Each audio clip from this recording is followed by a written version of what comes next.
c'est vrai qu'elle est sympa cette R5. Bon, surtout quand on aime bien le vert.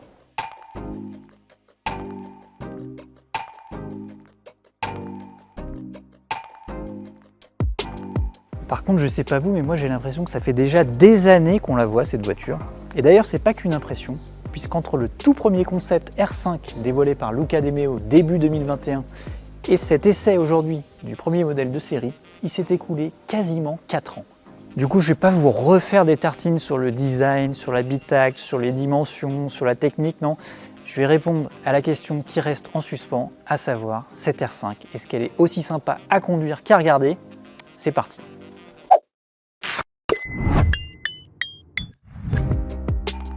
Alors, est-ce qu'elle est sympa à conduire cette nouvelle R5? Je dirais pas qu'elle est sympa, je dirais qu'elle est très sympa.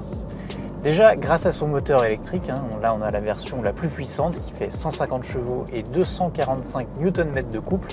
Ça offre un joli répondant dès les bas régimes, des reprises très efficaces. Le 80 à 120 km/h est annoncé en 6 secondes 1, c'est digne d'une petite GTI d'époque.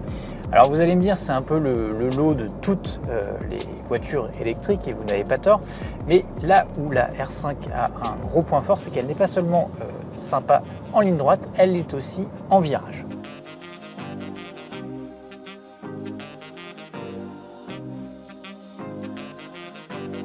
Pour rappel, la R5 elle repose sur une toute nouvelle plateforme dédiée à l'électrique. Par contre, elle récupère des éléments techniques des autres modèles du groupe. Je pense au train avant qui est issu de la Clio et du Captur. Je pense au train arrière multibras qui est repris du Dacia Duster. C'est assez rare d'avoir un train arrière multibras à ce niveau de gamme. Mais ce qui différencie vraiment la R5, c'est son rapport de démultiplication de direction. Alors dans les faits, ça veut dire quoi? Ça veut dire qu'on a très peu d'angles au volant à mettre pour que les roues braquent beaucoup. Ça donne vraiment un sentiment d'agilité très sympa dans les virages. En plus, l'antidérapage est assez discret dans ses interventions. Ça rappelle vraiment le comportement qu'on a sur la grande sœur, la Mégane E-Tech, avec un petit peu moins de problèmes de motricité parce que la puissance est inférieure ici, même si à l'accélération, on a quand même quelques petits effets de couple dans le volant. En tout cas, la R5 est plus dynamique que ses rivales. Si on pense par exemple à une Fiat 500, là c'est beaucoup plus pâteau sur des petites routes. Même une Peugeot i208, c'est pas aussi dynamique. Alors c'est vrai qu'on a la Mini qui a son fameux effet karting. Par contre, c'est au prix d'une suspension beaucoup plus ferme que celle de la R5. Effectivement, on n'achète pas une voiture électrique pour faire des chronos sur circuit ou sur petite route, c'est vrai, même si on peut très bien acheter une électrique et quand même être amateur de conduite. De toute façon, il n'y a plus beaucoup de GTI sur le marché à cause des malus exponentiels, donc il faut bien trouver des alternatives. Et puis toutes les qualités là qu'on détecte sur petite route, c'est aussi des qualités qu'on va retrouver au quotidien pour des conducteurs plus sages, notamment en conduite urbaine. Je pense notamment à cette direction qui est très directe et qui rend donc la voiture hyper maniable en ville. Le diamètre de braquage est d'ailleurs réduit, alors pas autant que sur une petite Twingo électrique qui fait quasiment demi-tour sur place, mais en tout cas pour tourner à angle droit ou pour faire des manœuvres, c'est hyper facile là avec la R5. On profite d'ailleurs de son gabarit contenu. Je rappelle qu'elle fait 3,92 m de long, c'est 13 cm de moins qu'une Clio et même 17 cm de moins qu'une Zoé.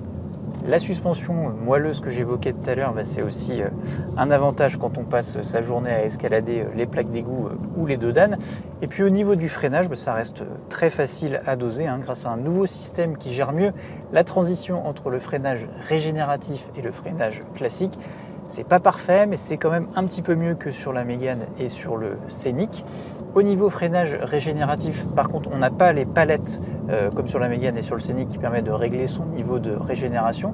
On a juste un mode B qu'on actionne ici avec le levier qui hâte le frein moteur mais qui ne va pas jusqu'à l'arrêt.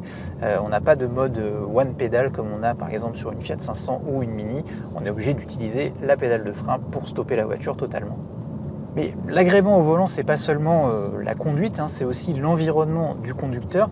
Et sur ce point, la R5 est aussi plutôt agréable. Déjà, on est très bien assis dans ces fameux sièges pétales qui rappellent le dessin de l'époque, mais qui a une assise assez longue et qui soutient bien les cuisses. C'est assez rare chez Renault, on a plutôt des assises assez tombantes.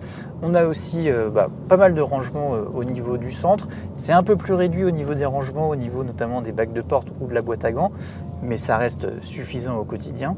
Et puis côté ergonomie, là encore c'est très soigné, hein. On a la chance d'avoir des commandes physiques pour piloter la ventilation, ça évite de trop quitter la route des yeux. Et on a surtout cette petite touche bien pratique à gauche du volant qui permet de désactiver les fameuses assistances à la conduite. Alors pour ça, il suffit d'aller dans le menu dédié pour sélectionner ses assistances préférées ou plutôt détestées qu'on souhaite désactiver en une fois. Ça, c'est vraiment très pratique.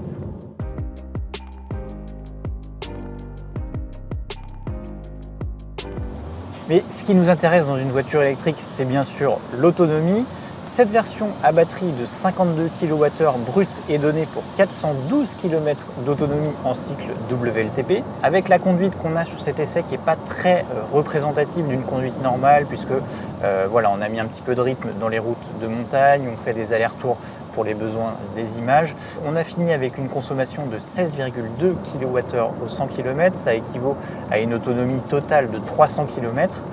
On pense qu'on pourra faire mieux sur notre parcours test pour véhicules électriques. En tout cas, la concurrente directe, la Peugeot i208, avec une batterie de même capacité, avait réussi à faire 336 km pour une autonomie donnée de 400 km. Une Fiat 500 avait réussi à faire 226 km pour une autonomie donnée à 320 km.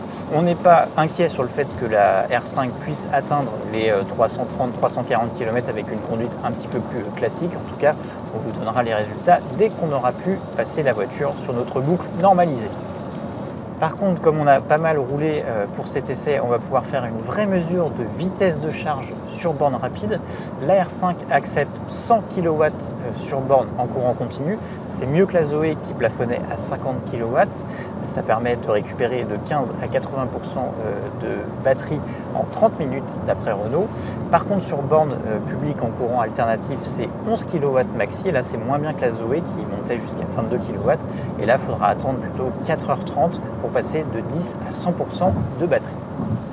On va se brancher. Alors j'en profite pour rappeler que cette R5 est compatible avec la technologie Plug and Charge, ce qui veut dire qu'on n'a pas besoin forcément de scanner un QR code ou de mettre un badge de charge pour déclencher la recharge. En fait, la voiture reconnaît la borne, à condition bien sûr d'avoir rentré ses informations bancaires dans l'application MyRenault. Ça ne marche pas sur tous les réseaux de charge, ça marche notamment chez Electra, chez Ionity et d'autres, mais voilà, c'est amené à se développer.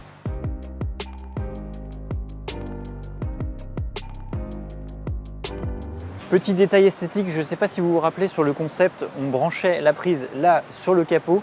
Ça n'a pas été retenu par Renault qui trouvait ça pas très ergonomique et surtout c'était pas très protégé lors des intempéries. Du coup, ils ont quand même gardé ce petit rectangle qui est un clin d'œil à la R5 historique. Et on peut suivre ici la progression de la charge. En fait, on a 5 petites barrettes qui correspondent à 20% de batterie. Donc là, voilà, on sait qu'on a 20% de batterie rechargée. Et quand tout sera éclairé, on sera à 100%, c'est logique.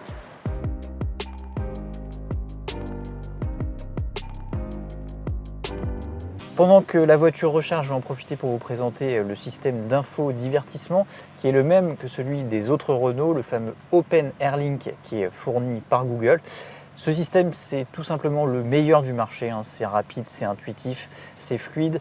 Il intègre les applications du géant américain directement en natif. On a Google Maps pour la navigation, on peut avoir Waze pour les zones de danger, les radars. On a accès directement au catalogue d'applications Google pour aussi les services de streaming audio ou vidéo, les infos. On a des petites applis de karaoké ou des jeux justement pour patienter pendant les recharges. La seule petite différence en manipulation, c'est qu'on a un écran un petit peu plus petit de 10 pouces qui est horizontal, alors que sur les autres modèles Renault, on a la grande dalle verticale. Mais voilà, c'est un petit détail qui ne retire en rien les qualités de ce système. La navigation Google Maps intègre aussi en finition techno le fameux planificateur d'itinéraire qui vous indique les arrêts aux bornes de recharge si toutefois votre destination dépasse la portée de la batterie. Il a encore été amélioré par rapport à celui de la Mégane et du Scénic, c'est plus fiable et surtout il a rajouté une fonction assez pratique, c'est de pouvoir programmer son niveau de charge à l'arrivée. Ça, c'était quelque chose qui manquait sur la Mégane et sur le Scénic, c'est le cas maintenant et c'est bien pratique. La particularité quand même du système sur la R5, c'est l'apparition de l'avatar Renault. Alors c'est un petit assistant vocal qu'on réveille à la voix, il suffit de dire « Hey Renault ». C'est un système qui est entraîné par ChatGPT, ça veut dire que ça va beaucoup plus loin qu'un assistant vocal classique. Il ne se contente pas de savoir rentrer une adresse ou appeler un contact de votre répertoire, non. On peut lui demander par exemple d'ouvrir une vitre, on peut lui demander d'augmenter le chauffage, de programmer une recharge pour le lendemain. On peut aussi lui demander, alors Renault nous a donné cet exemple, de savoir comment changer une roue, même si sur la Renault 5 on n'a pas de roue de secours. Voilà, ça va vraiment très loin et c'est un assistant plutôt pratique au quotidien.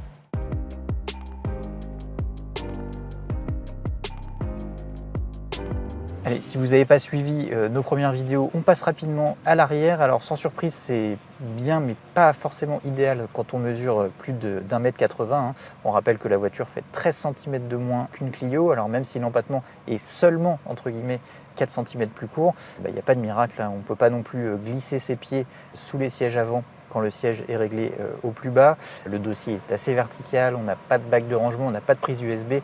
Bref, ce n'est pas des places sur lesquelles on peut faire beaucoup de trajets à l'arrière. Mais bon, c'est quand même acceptable pour des adultes.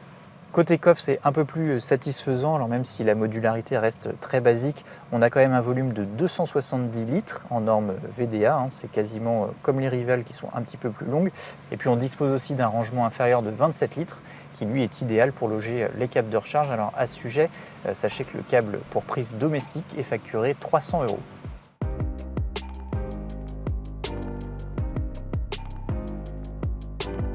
Ça y est, on vient d'arriver à la fin de notre recharge de 15 à 80%. Alors on a mis très exactement 28 minutes 30. C'est même un petit peu mieux que ce qu'annonce Renault qui annonce lui 30 minutes.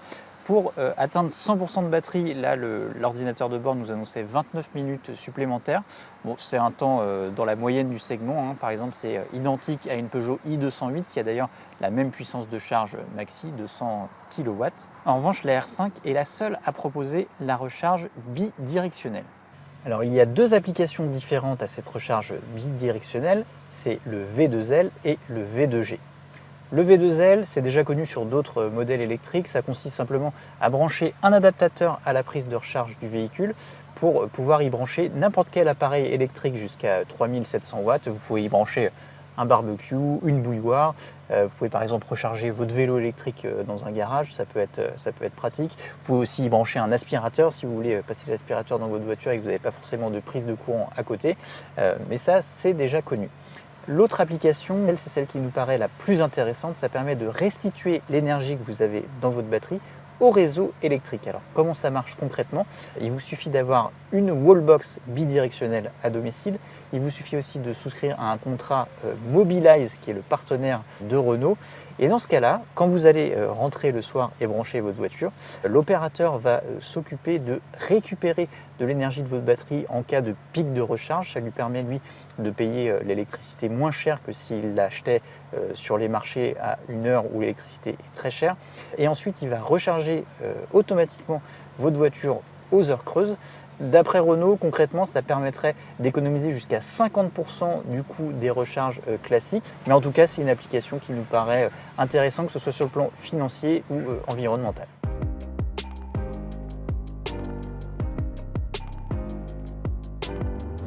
On termine avec le sujet qui fâche, les tarifs. Notre version d'essai de 150 chevaux et batterie de 52 kWh et finition intermédiaire techno est disponible à partir de 33 490 € avant bonus. Pour la version haute Iqoniq 5, il faut compter 2 000 € de plus. On va avoir d'autres versions qui vont arriver, notamment des versions plus haut de gamme qui seront ce que Renault appelle des finitions collection, qui vont changer tous les ans. Ce sera notamment cette année la R5 Roland Garros et puis ça va changer l'année suivante. Mais la gamme va aussi s'étendre par le bas, notamment avec l'arrivée des versions 120 chevaux avec les petites batteries de 40 kWh. L'autonomie chutera de 410 à 312 km en cycle WLTP. Et là, il faudra compter, à finition équivalente, environ 3 500 € de moins que la version à batterie de 52 kWh. Courant 2025, on aura enfin la vraie version d'Appel qui avait été annoncée dès le début, la fameuse version à 25 000 € avant bonus. Là, ce sera avec une finition 5, comme à la grande époque des Super 5 de base. Sur cette version, la puissance du moteur chutera à 95 chevaux. Par contre, Renault nous a signalé que cette version n'aurait pas de charge rapide, donc ça ne pourra pas s'adresser à tout le monde. En tout cas, ça écorne un petit peu la polyvalence de cette version. À ces tarifs, on pourra retrancher un bonus de 4 000 € en 2024, puisque la Renault 5 a droit au bonus, elle est fabriquée en France. Par contre, ça implique que la voiture ait été commandée avant le 30 mai pour une livraison au mois de décembre 2024. Pour les personnes qui auront commandé après, ils vont sûrement hériter du bonus 2025 qui devrait être réduit à 3 000 €.